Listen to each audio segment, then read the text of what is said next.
Today's story is about a record label who made significant contributions to the racial integration of popular music. This black-owned label had many ups and downs, but provided us with many legends. This is the rise and fall of Motown Records. Before we get started in today's video, please be sure to leave a like on the video, subscribe to the channel, and push that notification bell to stay up to date. Now without further ado, let's cue that intro.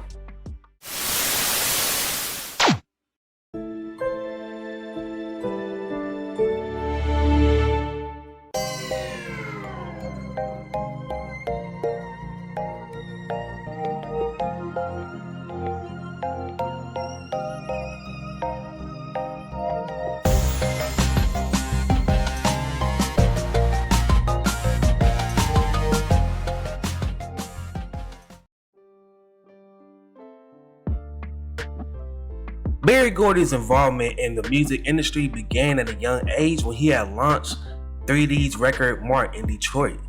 Gordy's goal for the shop was to teach his clients about the wonders of jazz. Gordy, he would develop an interest in songwriting and producing while running the company, even creating some songs for fun. Now the record store finally failed, and Gordy, he would find himself working at the Lincoln Mercury plant. But working at this plant, he refused to give up on his music career. Now, the Gordy family was a well-known and respected family. They had some links to a nightclub owner named Al Green, who was also a music publisher owner and the manager of a highly popular local singer named Jackie Wilson. Now, Wilson, he was only recognized at the time locally, but he had no major hits. And that would soon change on November of 1957 when Gordy and his sister Gwen and her then boyfriend Billy Davis would collaborate to write Wilson's first single, Reap Petite.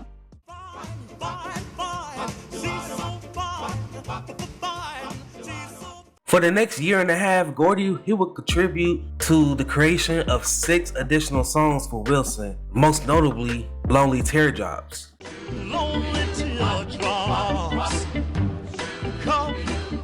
Gordy would write and produce approximately 100 songs for various singers during this time, including his siblings Gwen, Anna, and Robert. Now Gordy would meet Smokey Robinson in his group in August of 1957, when Smokey Robinson was 17 years old. Now Gordy, he really liked the group, but in particularly, he really liked Smokey's singing approach. Smokey and his group would now audition for Brunswick Records, who had rejected him. And Robinson was feeling insecure at the time and handed Gordy his notebook that contained over 100 songs that he wrote in high school. Gordy was impressed by Smokey's writing ambitions, and this will signal a new beginning of an unbreakable bond between the two. In late 1958, Davis and Gordy would leave Brunswick after having royalties disputes with the label owner Nat Tarnapool. After leaving Brunswick, Gordy would begin focusing his attentions on Smokey Robinson's group. The duo, they would write a bunch of singles, starting with the single Get a Job. I got a job. I got a job. Gordy would negotiate for the single to be released by a larger record company in Detroit called N Records. This was a move that was very common for small producers, so Gordy, he would take this strategy and applied it to multiple artists with United Artists Records. Now Gordy would spot another local singer, Marvin Johnson, who was performing at a carnival in 1958. Gordy would team up with Johnson for the song Come to Me.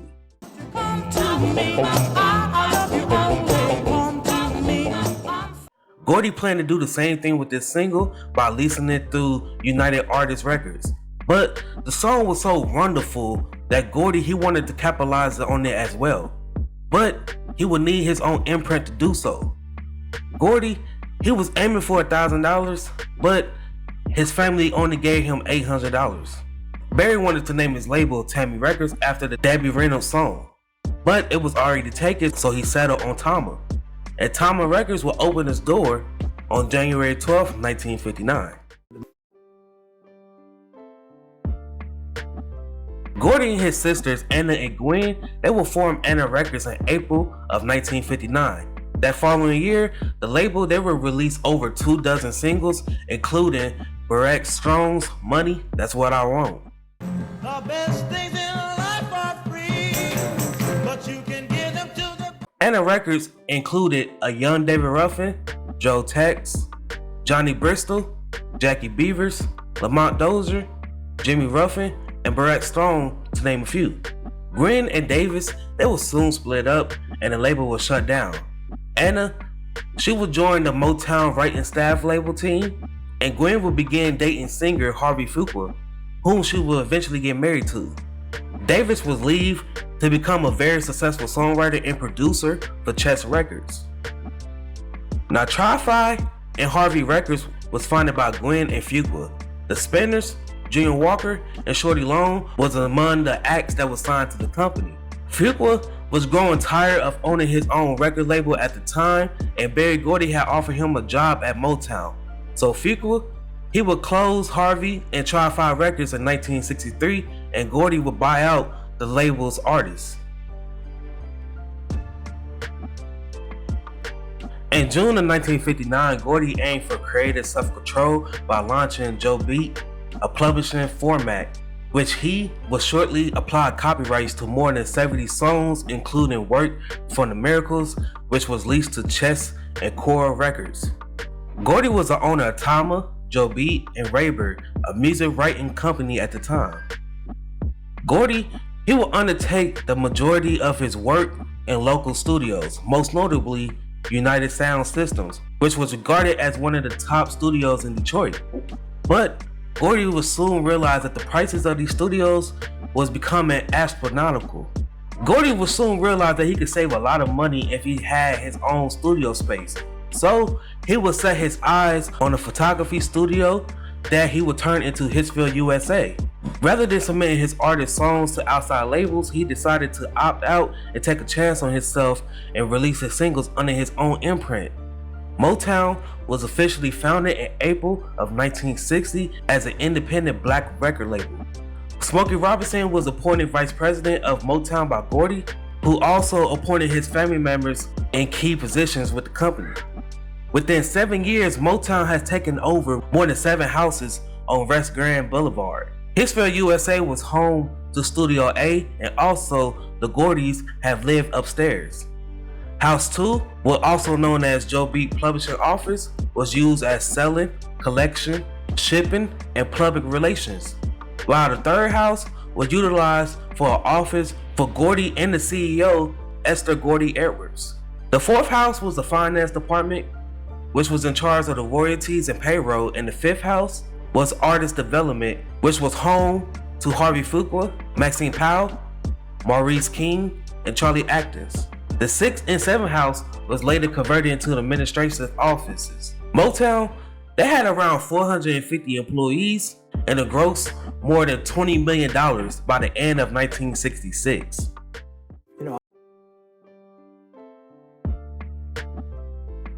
The Miracles was Gordy's first signing act, and later that year, the group, they would release their first hit single with Shop Around. And then she said, just because you become a young man now, it's still something. This single became Tama's first single to sell 1 million copies. On April 14th, 1960, Gordy, he would unite Tama with Motown, forming the Motown Record Corporation. Motown, they would achieve another enormous hit with the 1961 single for the Marvelettes, Please Mr. Postman.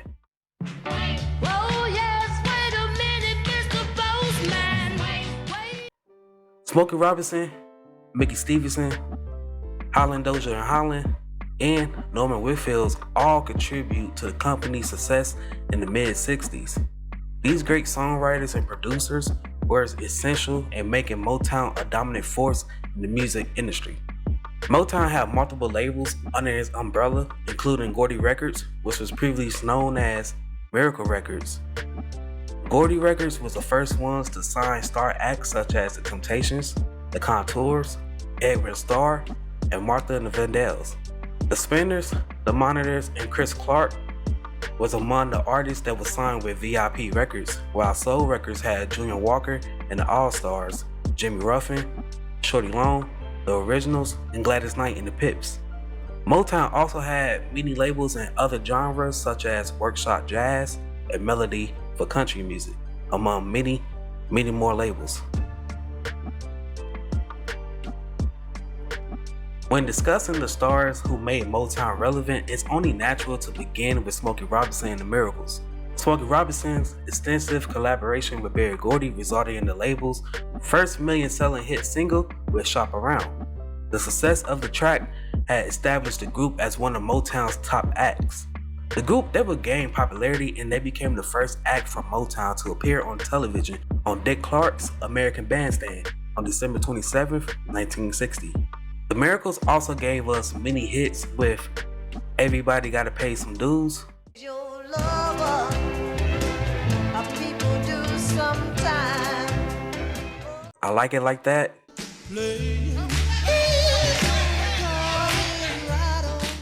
Ooh, Baby Baby,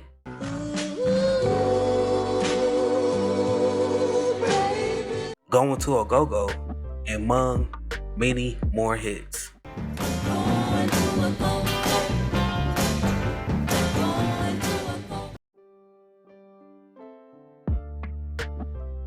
Robinson was the first major songwriter and producer for Motown during the years of 1962 and 1966. Many singles was written for Motown performers such as Mary Wells, The Temptations, The Four Tops, Marvin Gaye, and the Marvelettes, among many more. Robinson began to eclipse as Motown top writer and producer after the arrival of Holland Dozier and Holland and the collaboration of Norman Whitfield and Barrett Strong.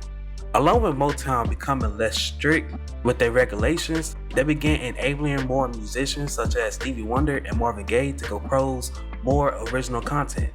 In 1972, Robinson would leave the Miracles to focus on his work as Motown vice president. That next year, Smokey would soon return back to music as a solo artist. Now, with over 4,000 songs to his name throughout his whole career and 10 top 40 hits in his solo career, including Cruising, And if you want it, you got it forever.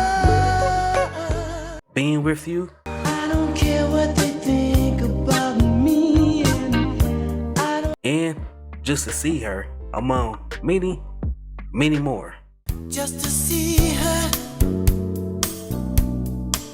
just to touch. He was one of the main singers that created the Motown Sound of the 60s. First as a section performer for many acts such as The Miracles, The Marvelettes, Jimmy Reed, and later as a solo artist, his Motown hits include I Heard It Through the Grapevine, I bet you wondered how I knew. I'm sure. Mercy, Mercy Me, Oh, mercy, mercy me. Let's Get It On, among many more hits. I've been really trying, baby. His work with Motown female stars such as Kim Weston and Tammy Terrell, he has set the standards for Motown love songs. The Temptations, also known as American music royalty, are award-renowned entertainment icons known for their incredible music and long career. The Temptations' legacy, influence, and contributions to American culture and the global music landscape immeasurable. The Temptations had an unmistakable influence on the mainstream and global performers such as the Beatles, the Rolling Stones, Bob Dylan, among others. The group's fame is growing and they are now one of the most famous, best-selling brands in the entertainment industry. The Temptations' contributions to Motown had helped shape what we know as Motown today. In fact, when you ask most people about Motown, the Temptations are the first to come to mind. The Temptations, they had numerous of hits, including The Way You Do the Things You Do, You know you could have been a can. My Girl, I guess you say what Ain't Too Proud to Beg, among many, many more hits. I know you wanna leave me, but I refuse to let you. The Four Tops, like other Motown musicians, are considered rhythm and blues royalty. Only the incredible body of work for the Four Tops can outlast their lineup. The Four Tops has stayed together for over 40 years because of their friendship and love of music. Combined their refined vocals, the Four Tops gave us many hits with I Can't Help Myself, Sugar pie, honey buns. You know that I love and Bernadette, among many more hits. People are searching. They are the most adored of all Motown groups, who cleared a path with music and much more during the most exciting time. Their utterly distinctive sounds ensures them with a pedestal in the halls of the history of American culture. Did I forget to mention the 12 number one hits? Stevie Wonder is one of the most celebrated, influential, and inspiring musicians of the past half century. He has set new benchmarks of popularity and artistry throughout his whole career. He's the youngest to have the number one hit album and the first to reach that summit with a live recording. The first American to have a debut number one album and the only one to receive a Grammy for Album of the Year for 3 consecutive releases. The heart of the machine. Holland, Dozier, and Holland were songwriters, producers, and magicians. With their songs that they written for the Supremes, the Four Tops, Martha and the Vandells, Marvin Gaye, and the Miracles, Junior Walker, and the All-Stars, among many more, they found the sound of young America and set Motown into a stratosphere. The Holland, Dozier, and Holland songwriting team had left Motown in 1967 due to royalties and payment disputes. Following the departure of Holland, Dozier, and Holland, Norman Whitfield, he would soon rise to the position of Motown's top producer. Whitfield would rise through the ranks, composing successes for the likes of Temptations, Marvin Gaye, Gladys Knight, and the Pips, among many others. Berry Gordy, he began to focus his attention on the entertainment industry at this time. Gordy, he would start up Motown Productions, which was produce television specials for Motown groups such as TCB with Diana Ross and the Supremes and the Temptations, Diana, and Going Back to Indiana, among many more. Now that Gordy had turned his attention to Hollywood, he began to relax on the regulations at Motown by allowing more acts to write and produce their own songs. Motown, they had branch offices in New York City and Los Angeles during the mid-60s. By 1969, Gordy, he had chosen to collect the belongings of Motown and relocate to Los Angeles. With Motown relocation from Detroit to Los Angeles, several artists had chosen to remain in Detroit rather than going all the way across the country.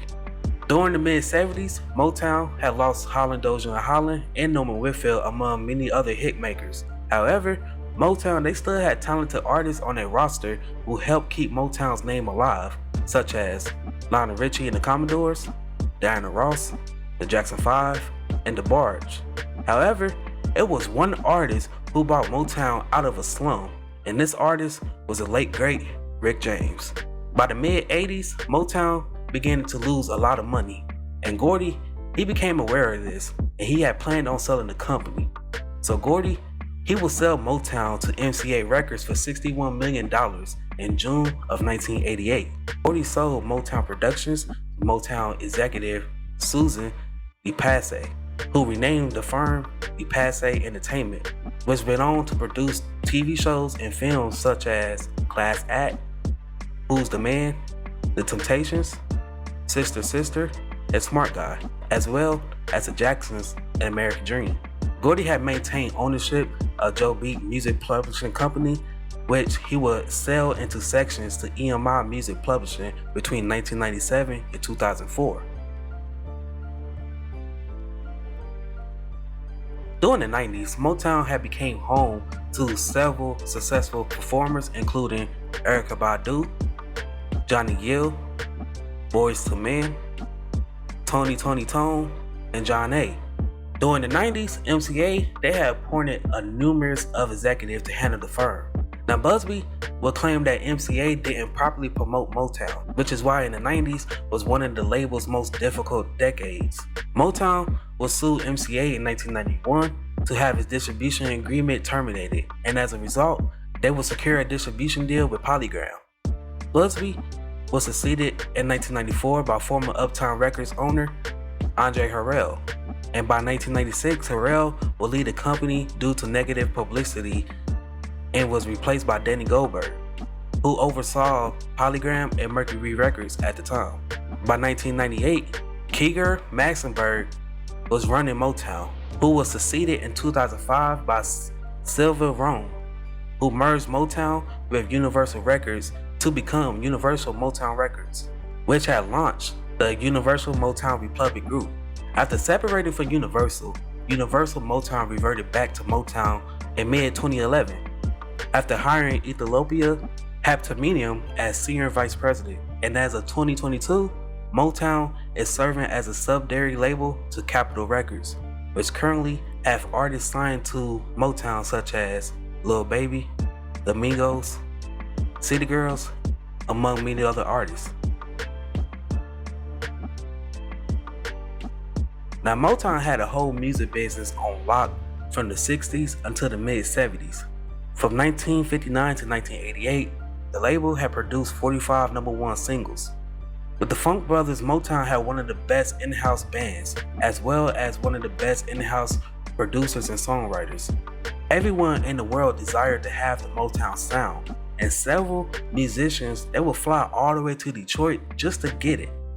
And many of his competitors, including Stax, Brunswick, Chess, and Philadelphia International, Motown outlasted them all. Motown flourished for decades, and mainly because it has one of the strongest artist development programs in the entire music industry. There will never, ever be another Motown.